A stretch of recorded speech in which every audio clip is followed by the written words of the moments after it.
Ça fait plus de 2 ans que le Soudan est plongé dans une guerre brutale. Et aujourd'hui, on a du nouveau. Abonnez-vous pour suivre l'actualité chaque jour. Alors, voilà la situation. Depuis avril 2023, deux camps s'affrontent. L'armée régulière dirigée par le général Abdel Fattah al-Burhané et les paramilitaires des forces de soutien rapide, les FSR, menés par Mohamed Daglo. Ces deux anciens alliés se déchirent maintenant le pays. Jeudi dernier, les FSR ont annoncé qu'ils acceptaient une trêve humanitaire de 3 mois. Cette proposition vient d'un groupe de médiateurs qu'on appelle le Quad. Les États-Unis, l'Arabie saoudite, l'Égypte et les Émirats arabes unis.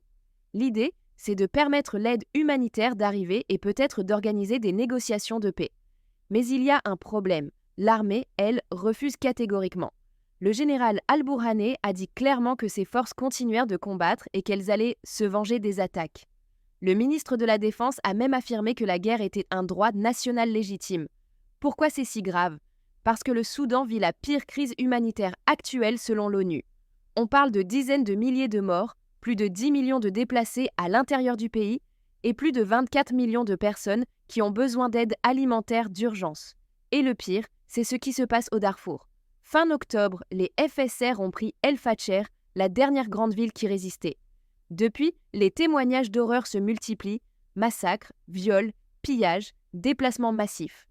Des images satellites montrent même des fosses communes. L'ONU parle d'atrocités et réclame des enquêtes.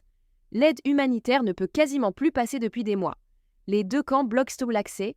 Et maintenant, avec l'armée qui refuse la trêve, la situation risque de s'aggraver encore. Ce conflit, c'est pas la guerre du peuple soudanais. C'est une lutte de pouvoir entre deux généraux qui se déchirent et c'est toute la population qui paie le prix.